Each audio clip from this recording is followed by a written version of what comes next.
How's everybody doing? Yeah. So here's the thing. I think it's really mean to make me go right after lunch, and I think it's really mean to make me talk about GDPR right after lunch, right? Isn't it? So, however, I'm always used to this. I teach a master class on digital governance, and policy always goes in the afternoon, right after lunch. So I promise that I'm going to make it fun, at least for me, because I'm a policy geek. I hope to make it fun for you as well. I promise to make it interactive in the sense that I don't want to, at any given point in time, just read off of slides. In fact, if you can give me a curveball, I'll buy you a coffee. That's not from the hotel. So feel free to ask questions as we go today. And just a little bit of a contextual piece around GDPR. Does everybody know what GDPR is, or are you in here by mistake? Yes? You do? Okay. Somebody might be leaving because Mary D's opening up the door. Not you. You're just going to stand up in the back. He's the nice man I talked to earlier today. You're welcome.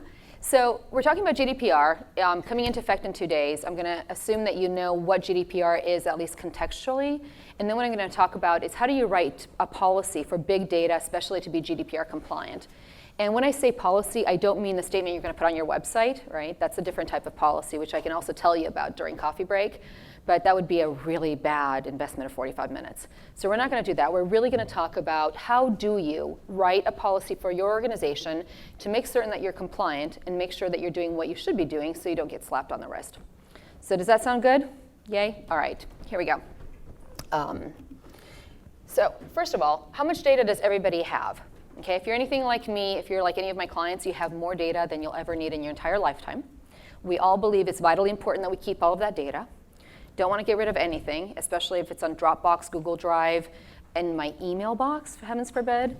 And so that's sort of a trend that's been happening for the last 22 years for most organizations, right? We haven't been getting rid of any data in the belief that big data is all good for us and we're going to solve some miraculous problems with big data.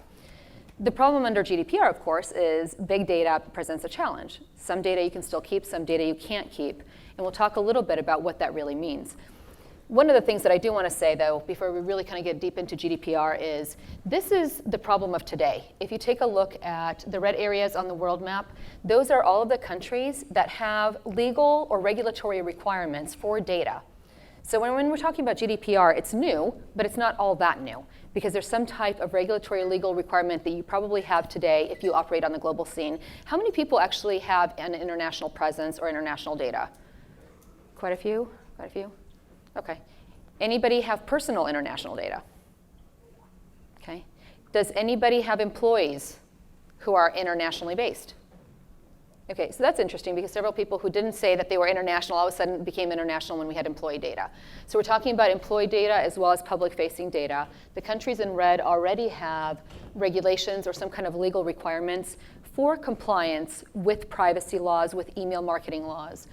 The countries in yellow have different types of laws. They're less stringent. A great example is data localization. If anybody does work in Russia, they actually do require you to localize all data that has citizen information. A great case that came out a few years ago was Amazon. They were trying to recruit folks in Russia to represent Amazon in the country. Russia said, no, you're not localizing the data, so you can't recruit employees to work for you in Russia unless you localize the data. Amazon said, fine. What we're going to do is have you fax or mail your resumes from Russia to India. We'll scan them there and then upload them into the cloud, thus being compliant with data localization in Russia. True story.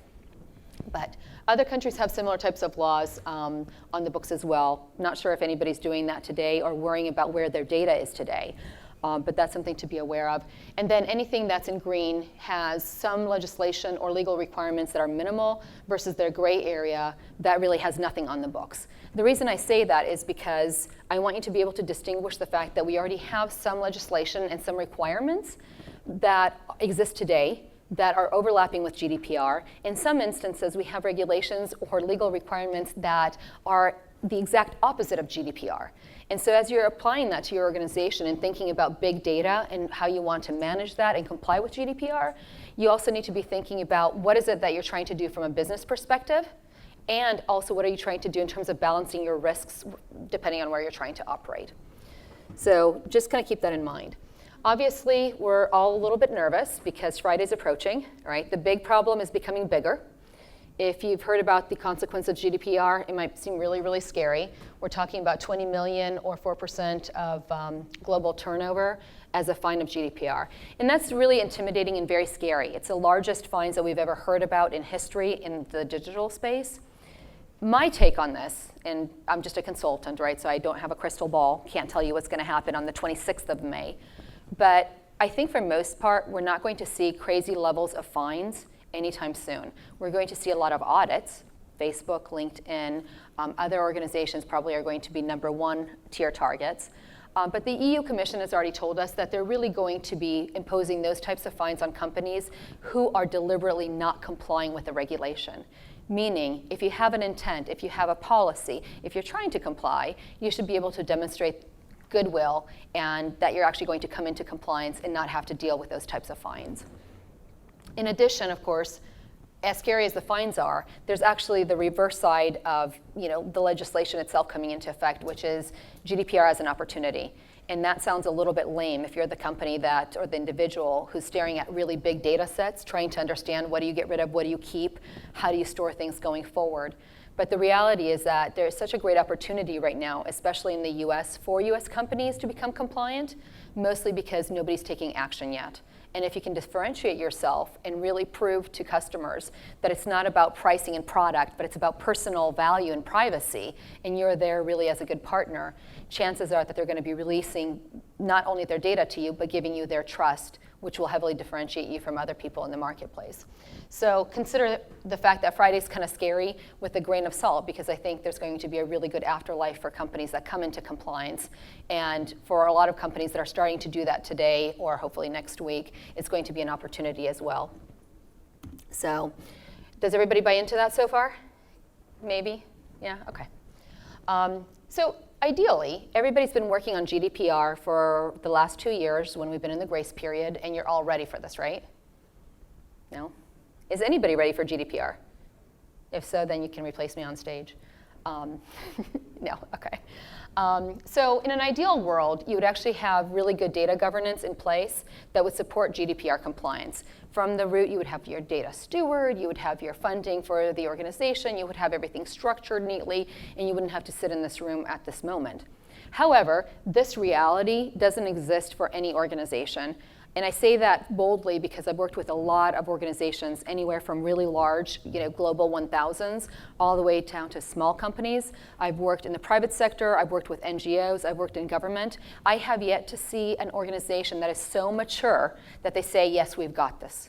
Okay? Even the most mature of companies that I've worked with, and trust me, they were so digitally mature, it was insane, still lacked full good governance and had to go back and clean up a few messes when we worked with them 6 months ago.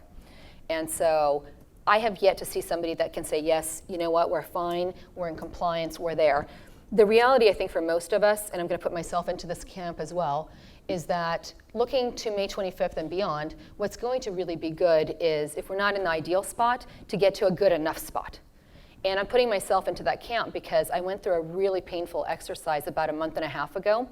And I actually wrote about it afterwards if you want to take a look at how painful it really was. I actually cleaned up my own mess to become GDPR compliant. Okay, so I work with other organizations, but I hadn't actually cleaned up my own mess yet. And I decided to do that because A, I need to be compliant, but B, I think when you see pain, it's different than when you feel pain. And so I started off my journey with this approach, which was a policy and a roadmap, and the notion of progress. As in, I'm going to create myself a policy, I'm going to get onto the road to compliance with GDPR, and then I'm going to be able to demonstrate, if I ever get audited, that I'm really trying hard, and I won't get fined. At the very worst, what I'm going to be asked to do is to remediate, fix my problems, and then move on. So if you haven't started yet, or if you're sort of somewhere in between, when you go back home tomorrow, what I would do is suggest to your boss, if you can't already do it, is let's just do a policy and a roadmap, just so we can say after May 25th that we're on our path, we're on our way, we have a plan, and then like the rest of the population, or at least the 73 that won't be ready by, 73% won't be ready by Friday, you'll be in good company, except that you can actually prove that you have good intentions. So what can that actually look like? And that's really what I want to talk about. So has anybody read the GDPR, all 99 articles? Sounds like 99 bottles of beer on the wall, but it's not. Should be a game, right? Has anybody read any parts of the GDPR? Wow, you get gold stars. It's actually interesting. It's actually a really easy to read document, so I don't want to dissuade you from doing it. It is definitely not nighttime reading. You might fall asleep reading it. And what all of us have to understand is it's very inspiring, right? It's intended to sort of be a set of guiding principles, and a lot of times the GDPR doesn't actually give us definitives. And so when I'm talking today, I'm going to mention some of those, including some myths that I've heard, because at the end of the day, there are some areas that are a little bit gray for all of us, and nobody has the answer. We might after May 25th, but not today. So feel free to ask questions if you have them or if you've heard any myths, and we can actually talk about them. But what I decided to do for this talk is I decided to take the 99 articles of GDPR and distill them into 10 areas. Okay? I mean, the alternative was to read you the GDPR up here, and that seemed really boring. So what I wanted to do was give you a way to think about the GDPR through the lens of 10 different categories and be able to easily say to myself, to yourself when you go back to your companies, here are the things I might need to think about, or here's the things that I don't have to think about at all. So starting off, we have accountability or governance, and I'll run through each one of these in a minute with you. And that's really about governing. How does the organization govern the data and the requirements around GDPR? There's consent and processing. And has anybody gotten a request to opt back into a company in their inbox in the last few days yet, right? Like, aren't you hating that right now? Yeah, that's because people don't understand consent and processing, and they think that you have to actually agree to everything in order to be recontacted again. So we'll talk about what the myth is there and what does that really mean to organizations. And if you're going to be one of those companies sending out an email, just take your kind of fingers off the send button for a moment. We have children's category. A lot of people say to me like, oh, well, we don't market to children, we don't sell to children, maybe you're even a B2B. A lot of organizations still have bring your children to work days, and you still collect a lot of information internally on children, even though you might not realize it. Things like health insurance plans, right? Your data plan that covers children for dentists, et cetera. All of that data on the back end still is subject to GDPR, and it applies. So I know, isn't that, some things we just don't think about. But there's actually a children's category and a lot to think about there. You've got notifications, and I'll explain what that is. It's fairly straightforward. It really relates back to, are you telling people what you're doing with their data, who's going to have access to it, and what they can and can't do with that data, namely things like get access to it themselves and correct it or erase it. Which leads into data rights and procedures, meaning what does a user's data, who does it really belong to, and what is the life cycle around that?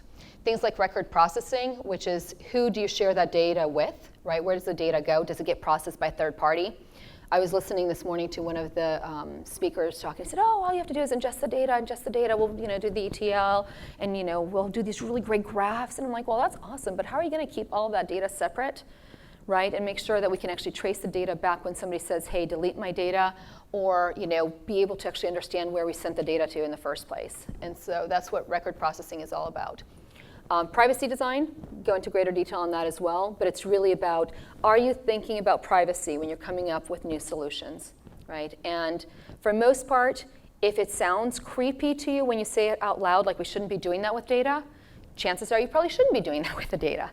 But if it sounds like something you'd want to actually tell your mom you're doing with the data and or share it in public, then it might actually be okay. But the idea is let's think about that as we actually start building out systems or doing things with the data itself. Data breach notification. Does everybody have their data located in the US and deal with US customers or US citizens? Can you raise your hand? Yeah? Okay. So for everybody else who did not raise your hand, whose data do you deal with? Like this table here, because you look very friendly and you're still smiling. It's US, we are trying not to speak up. Okay, so you have that as well. Did you actually know that data breach notifications are now present in all 50 states in the US? Everybody know that? No. We have laws in the United States. Every state now in the United States has a requirement to report data breaches if a data breach occurs. That's also present under GDPR. But I'm saying that because even if you're not operating in the EU or you don't have EU prospects and customers, you still have obligations in the United States as well. So don't think you're off the hook. There's a little bit of overlap between those countries that I showed at the beginning where I said, those are red, there's a lot of stuff going on there, and GDPR. This is definitely one of those areas. Data localization, I mentioned there's countries out there that already have data localization on the books, even more so depending on which industry you're in, especially things like banking or healthcare. That's a really hot topic. GDPR introduces more requirements and regulations around that. And then contracting and procurement. It's kind of like the children's part. Nobody ever thinks about contracting procurement, but those are the ones that can come back and bite you where it hurts the most. All right, so that's all I'm going to cover. At the end of the day, you're going to know a lot more about these 10 things than you knew, and you don't have to read the GDPR. Sound okay? All right, so the easiest thing to do is to say that you have good intentions, but the reality is that if you don't have governance, you only have good intentions, which means you'll actually get around to doing something around data at some point. And so when we talk about accountability or governance from a GDPR perspective, what it really means is, have you reviewed the GDPR applicability to your organization? Do you understand whether it applies to you? Have you determined whether or not you need a data protection officer or somebody who's going to take care of the data itself and sort of steward it as it goes through its life cycle? And what is really appropriate in terms of having local representation in the EU versus not? So for companies that are US-based but don't actually have an office in the UK or in Germany or someplace else, but you process certain types of data, you actually have to have a local representative. And what's interesting is I spent all of last week Googling the local representatives in the EU to see if anybody is actually offering that service. Can you actually procure somebody in the EU to represent you under GDPR if you don't have a local office? And there was only one organization I could find. Like, nobody wants that job. So that could be like your next career move if you wanted to move to the EU. But what it says to me is that the GDPR risk is so high that nobody's willing to take that risk on and represent companies that are not operating in the EU, and if they don't have an actual location there. So you definitely need to be thinking about that from your organization's perspective and thinking about, if we don't have an office, do we actually need to appoint a local representative, and what do we need to do about that?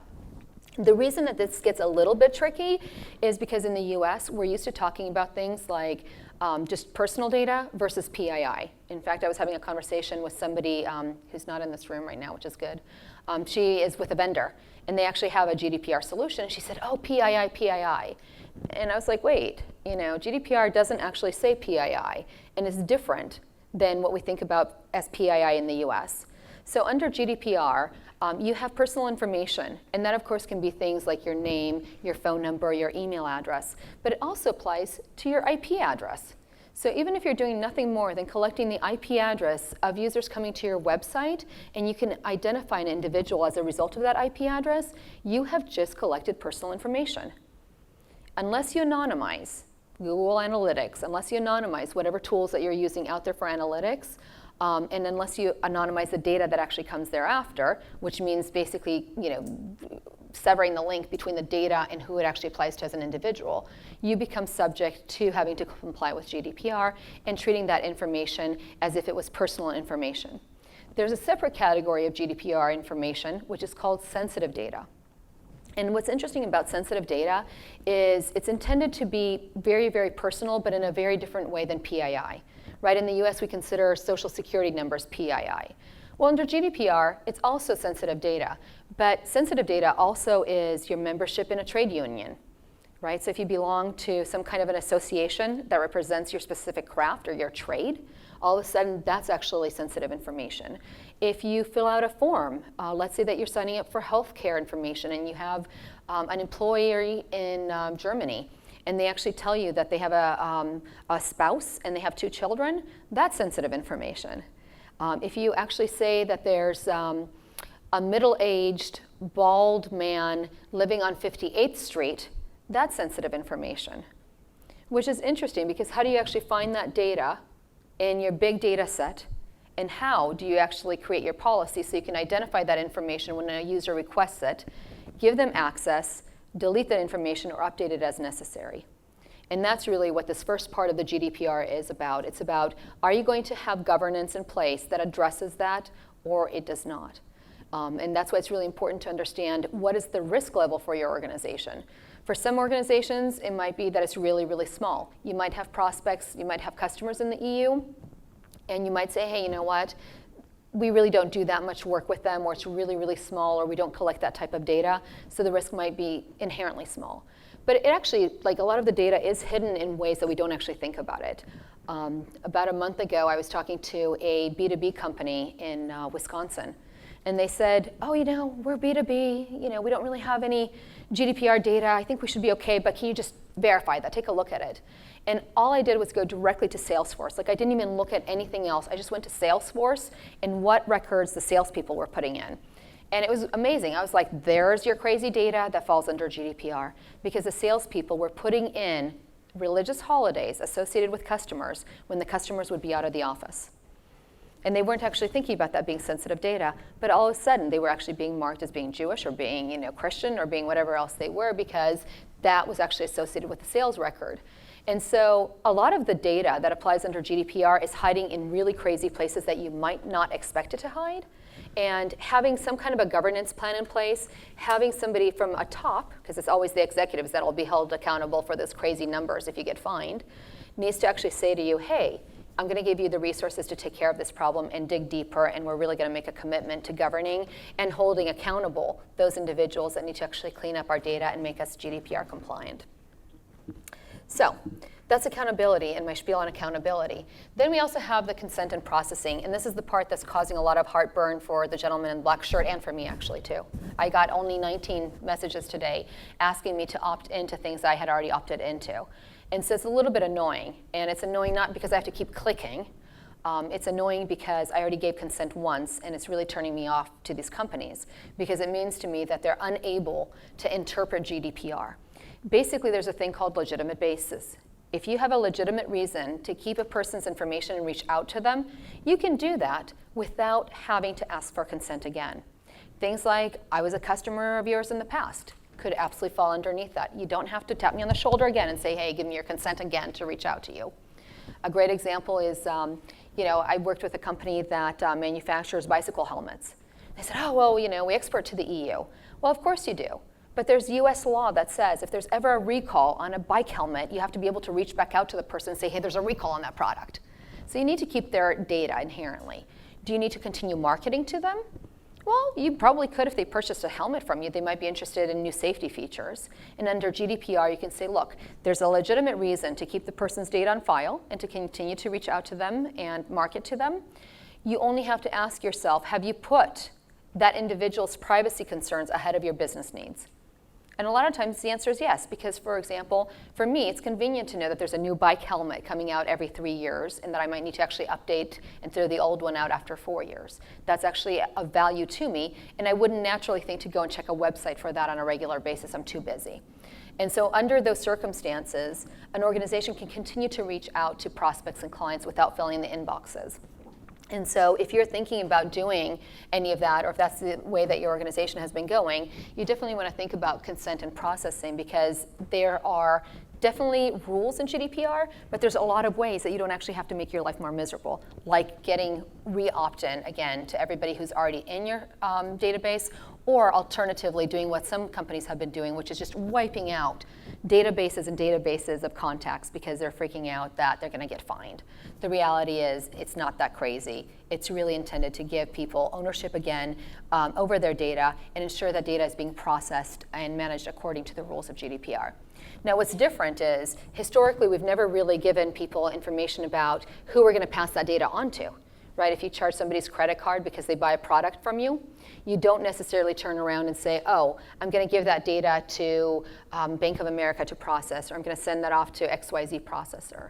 Under GDPR, you actually need to do that. You need to tell people who they're actually going to share their information with. And the reason for that is if you ever have to come back and say, hey, they want to stop processing of that data, they need to understand who had access to that data to start with. So does everybody here actually have processors? Do you share data outside of your organization with a third party, whether it be in the cloud or some type of processing? And think about processing very broadly here. We're talking also about, okay, you're getting your second gold star for the day, okay? Right after this, I'm like Starbucks. I'm going to give you the stars, and I'll get you a coffee afterwards. The point being, or the reason that I'm saying that is all of us usually have processors. And it's either for external marketing data, sales data, we're hosting things in the cloud, or we have employee data that we're passing on to an external vendor to process for healthcare insurance, for perhaps IT support, customer support of various types within the organization. At the very least, usually all of us have a badge that we wear to work, right? So our badge data is actually going to somebody else, usually the building owner, security company, et cetera. So places where we don't necessarily think inherently that there's data flowing outside of their organization, it actually is, and that becomes GDPR subject, if you will, if you have any kind of interaction with an EU subject, which is really translated into an EU citizen or somebody who's actually physically located in the EU. So it could be that you sent an American employee to the EU. They also get protection under GDPR as well. All right. Let's think about things like consent and processing. I had actually touched upon this. Make sure you get the valid consent from the prospects of customers when needed. The one thing I didn't say is consent withdrawal. So even employees, marketing customers and prospects, they have the right to withdraw their consent. Even if I actively clicked on yes, keep me subscribed to your newsletter in one of the crazy emails in my inbox today, I can turn around tomorrow and tell the company to unsubscribe me. That's nothing new, right? We've been able to do that for a while. But I can also tell them to forget me forever. And that's very new because it's really hard usually for organizations in the context of big data to understand where all of the data is stored. And so once a person requests that you delete their data, you have 30 days to comply. There can be an exception to that. But if you think about like a customer or a prospect, where is their data in your database? Well, if they told you their name, you could probably find them quickly. But what about the backups? If you keep backups of your data somewhere, right? Now you have to actually go through years and years and years of data because GDPR is also retroactive. It's not that it takes effect this coming Friday and doesn't apply to any data. There is no grandfathering mechanism. So you're basically, I know, see, like that's where your eyes go like, wow, that's insane. Because the impact is huge. Think about not just the data that we've stored in databases and backed up how many times, including probably back to tape in the early 2000s. But think about also all of the email that's floating around in the company. Think about all of the times that maybe salespeople or marketing people exported data and then sent the Excel spreadsheet to somebody, right? All of that is subject to GDPR. And so you have to be able to find the data and be able to delete it upon request. The good news is you have 30 days, but under extending circumstances like, hey, we have a lot of data sources, you can actually extend it out to 90 days. So see, makes you feel better, doesn't it? So that's a little bit crazy town, but something to think about. Children, I touched upon children. The thing to think about children is that you actually need to get consent for children under GDPR. If you market to them, if you collect any of their data, including for Take Your Child to Work Day. What's interesting about this, though, is this is where GDPR becomes a little bit unusual. Even though the goal of the regulation is to unify EU under a single rule, they say, well, we're going to unify you under a single rule, but where individual countries have a different mandate, we're going to defer to them. So it doesn't really make your life easier anytime soon in the sense that you have to comply with these children regulations and requirements, but the age of children differs in EU member countries. It's anywhere between 13 and 16 years of age. So if you market or if you have a presence in the UK versus Germany versus Italy versus France, you actually need to go to the local law and make sure that you're complying with the local law as well as GDPR. Which is interesting because in the US, we also have the Children's Online Protection Act that applies to children in the US that are under the age of 13. So I don't know if you're complying with that already or not, but it would be something to think about in the context of EU because it does add that additional burden. And it's something that you would want to address in your organization's policy that says how you will comply with GDPR in order to not face any kind of challenges. All right, notifications. I spent last week 3 days with a whole bunch of lawyers in Seattle. And I actually sat on a panel and I talked about digital policy. And they said, what is your favorite policy? And then they all giggled when I said plain language. They were like, what do you mean? And I said, plain language is a policy. Like, I believe inherently that everything should be written in plain language and that all of us should actually have to be able to understand it. Like, none of the crazy privacy in terms of use links that we see at the bottom of the pages of websites that nobody can read, right? And I think it was 3 weeks ago or 4 weeks ago that the marketplace actually introduced a new AI tool. It actually helps you understand what the policy statements are on people's websites. And I thought to myself, well, that's kind of broken. Can't we just write in plain language instead? And we don't have to actually do AI for that. So notifications, the catch under GDPR is that you actually want to make sure that you update your policy statements on your websites. You want to make sure that whenever you have a collection of people's information, like your contact form, or if people are actually purchasing something from you, that your notifications are updated to say, where is the data going to be stored? How is it going to be collected? How long are you going to be storing it for? And how people can actually request to have their information deleted at some point. And you want to do that in plain language. Don't make it hard. Make it really simple. Usually 8th grade level is what I advise in terms of writing.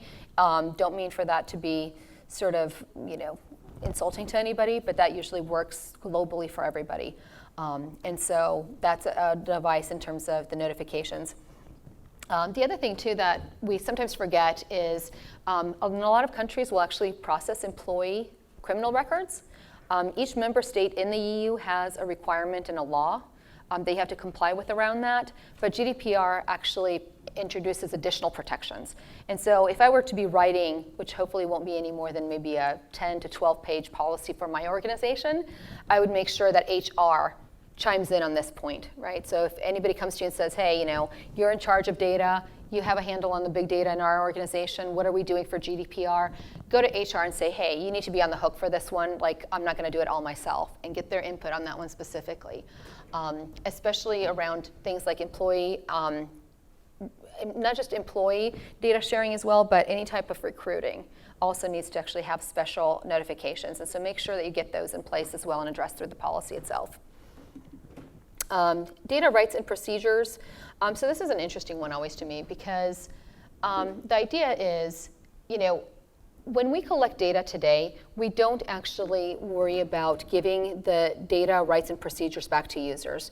But in reality, right, people should own their data, just like we own our house or we own our car or our vehicle. Right? So if I don't want somebody to keep my personal information on file, I should be able to delete it.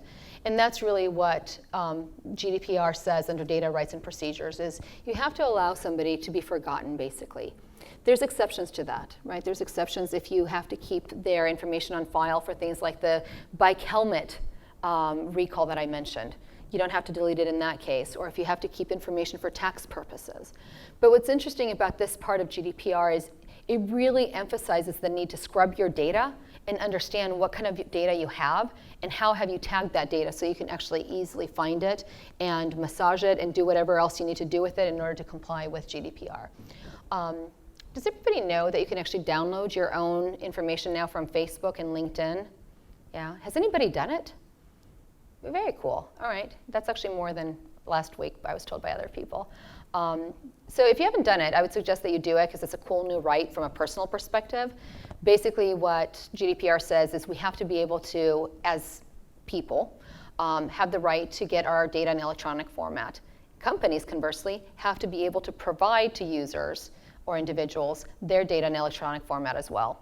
Facebook has done a really great job of it. If you download it, you can actually navigate it in context. So they give you like an index starting page, and you can navigate your history and get a whole bunch of in-context information about yourself. LinkedIn has done less of a good job on that front. But if your organization is not prepared to do that today, you need to be thinking about that. Like, how would I find the data for an individual, and how would I give that data to that individual? So out of curiosity, who thinks that they could actually do that today? Like if I came to you and said, can you please give me my data, USB, email it to me, send me a link to download it. Could anybody do that? No, that's scary. It's scary because it was me too, and that's sort of what had me freaked out a few weeks ago. You can't either?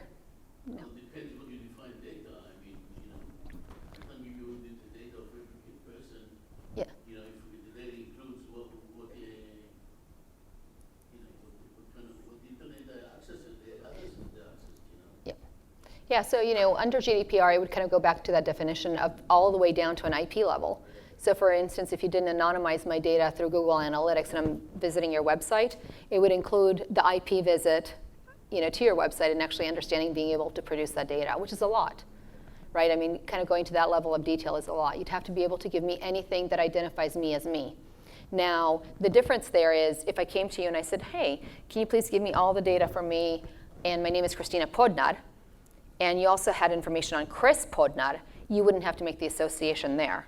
right? And that's sort of an interesting kind of myth that's floating around out there. People think that you have to be able to miraculously identify somebody just because they asked you to identify information on them.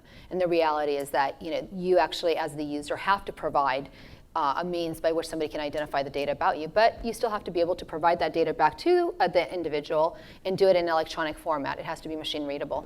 Did you have a comment or question? Yeah? Let's say, I shared the data you told me in private Yep. with another person.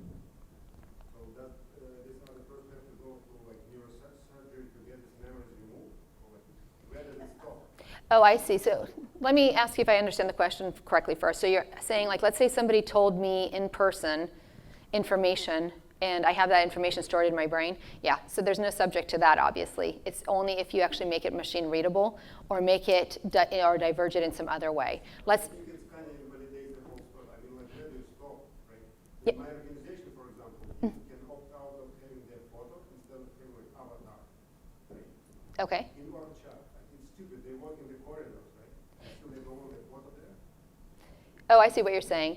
Well, I think that's more of a policy for the organization to make. I mean, theoretically, they could force you to have your photo taken, just like we force people to have their photo taken for a badge. Sorry, I don't want to talk that. Yeah, no. Sometimes It's surprising, yep. this kind of, behemoth goes unchallenged. Yeah. Because you mentioned backup, right? Yes. So I have 10 years of backup according to compliance stored at some, facility. Yep. So if I want to remove your data, I have to retrieve this backup and surgically remove these bits. Yep. Like, it's impossible. Well, and that's actually one of the challenges. I mean, if you think about it, right, especially when you go into organizations like the government, because the government is especially subject to it. And they not only have tape backups, they also have paper file backups where people have to actually drive out to West Virginia and get the information out of, files that probably are not even properly marked. Now, what's the magnetic tape IBM withdrawal, right? Yep. It's there, Yep. but it can be destroyed because it can be accessed, but it's still there. Right. Well, no, and I think that's a fair philosophical argument, right? And I think that it does bring up the issue of what is that going to look like post May 25th. And I don't know. I'm taking my best guess of what it's going to look like. I suspect, and my guess is that if you can't find it, nobody else can find it either. But, I've said that before, and then we've had e-discovery and lawsuits, and somebody's found it because they invested a lot of time to do it. So I don't know how that's going to work. But yeah, theoretically, I think you're supposed to go all the way back and be able to delete everything that belongs to that individual if you can actually find it, if you can locate it and identify it to that individual. I think what's interesting about GDPR is that you don't actually have, so if you take a look at a lot of the regulations worldwide, you usually have something that's like the burden, right? If it's too much of a burden, usually you're exempt. GDPR does not do that. In fact, in the original version of GDPR, organizations that were smaller than 250 employees were exempt from GDPR, and by the time that the GDPR was published in its final version, that was actually removed. And so now everybody has to comply, which I know Mary D's favorite topic, because as an individual, it puts a lot of burden on you. And I have a very small company. I don't have a lawyer. I don't have access to lawyers, or I do, but they're $700 an hour. I don't personally want to necessarily make that kind of investment, and it does force a new type of burden on you potentially, and that's where I think it's worth taking a look at the risk versus the opportunity and saying, what do you want to do about it? There are also kind of regulations, for example, because of EEO rules, we have to keep data about applicants. Yes. So now they want to pull the data out. What do? You don't keep the data? Well, so that's sort of the interesting part. So that when you have conflicting laws, which happens a lot, right? So I was actually using this, I think, as an example at lunchtime. A great example is email addresses. So under GDPR, you can't just randomly go and, let's say, crawl the web and take people's email addresses, ingest them, and start spamming them. Like, that can't happen. But under Canadian law, you can.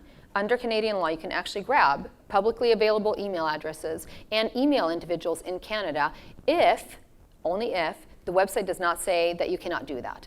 And so what happens with people who are, let's say, living in Quebec and have dual citizenship, right? Like, what are we going to do? Treat them as Canadians and use their email address? Or are we going to treat them as being French and use GDPR to apply to them? And how are we going to know when are they in maybe Montreal versus when are they in Paris? And so I think that there's a lot of issues that come up for the organization that we just don't have answers to now. My advice always is to go with the least risky organizational position if that suits your positional, or like your business strategy, right? And if it's one of those things where it's like, you know what, we think that the risk is really small, then, you know, throw caution to the wind and go for it.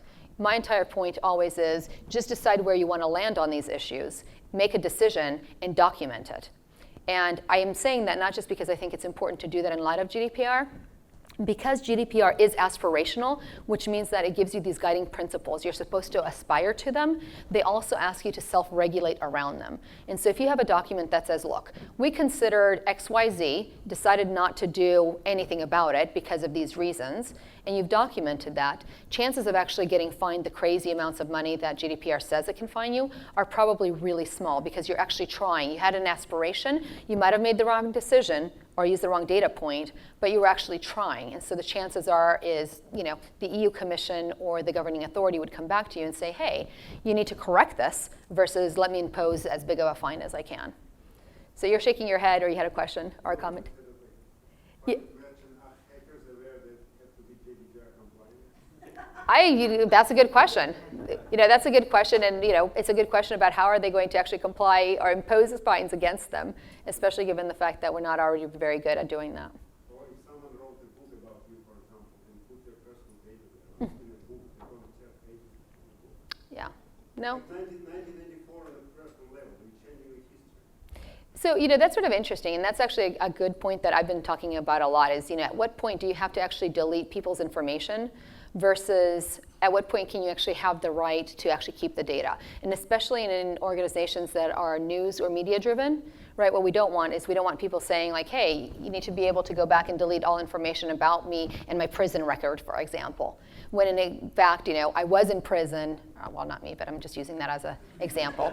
But if I was in prison, it's a fact, right? I was in prison. And so do I have the right to be forgotten, right? And do I have the right to rewrite history? And the answer is no. There's actually protections under GDPR for organizations around that. So even though Google gets lots and lots of requests daily to delete individuals' data, they don't actually have to delete it if it's factually based. And if it's not used for marketing purposes, if it's just out there on the web, you know, it can actually stay there. And GDPR has, or the EU Commission has said that under GDPR that will actually fly. We'll see after May 25th, I guess, whether or not that'll change or not. But, you know, I think it's a very good point. Yeah. Yeah, so if the company is not dealing with EU data, so what I understand is right now we have only reporting, anything else. Through a GDPR is becoming an act. So is the question, if you don't have any EU citizen or prospect data like customer prospect, do you have to do anything? No. So that's a great question. Like, let's say that you're not marketing or selling goods in the EU, but somebody decides to come to your website anyway and decides to interact with you. They send you, let's say, a comment through your contact us form.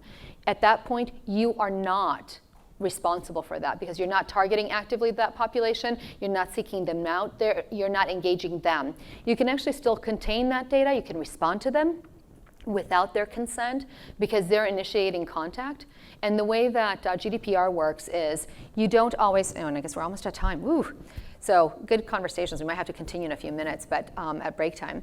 But the entire point is whenever somebody actually initiates contact with you, they're rightfully entering into kind of like a contractual relationship with you, which means that you have the right to actually gather their data, contain it, and do whatever you need to do from a processing perspective. But that's a good question. It's leaving a lot of companies sort of in doubt. All right, we don't have a ton of time, so I'm going to just sort of jump through the rest of these quickly and then happy to talk at break time with everybody else.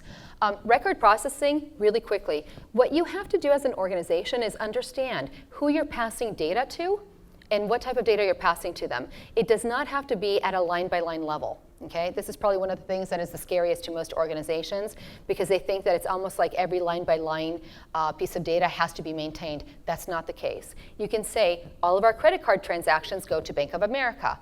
That's one record. All of our non-credit card payments go through PayPal. That's another record. All of our human resources insurance stuff goes to this insurance company. That's another record. So this is really a high level of understanding of who you expose people's personal information to and for what reasons. And you can group that data. So that's helpful. Privacy by design, I already mentioned earlier. If you're thinking to yourself, am I doing the right thing by the user? And if you're thinking about that as you're creating services or products, implementing technology, you're good to go here. It just means, are you putting privacy concerns up front whenever you're initiating a new effort? And so this is something that I find most organizations are already doing, right? Like if you try to do something crazy, usually somebody says, that sounds crazy, let's not do that. So I have yet to see somebody who's doing anything really crazy and wild out there on purpose. It might be that you just need to go ahead and clean things up a little bit.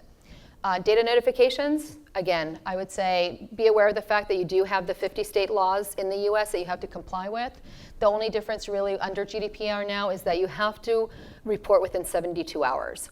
And I want to just emphasize one thing. You have to report data breaches within 72 hours, but it's only if they're meaningful, meaning that there's some kind of a risk to the individual personally. If not, like let's say that somebody just got a hold of a whole bunch of email addresses and names, that probably does not meet that threshold at this point, okay?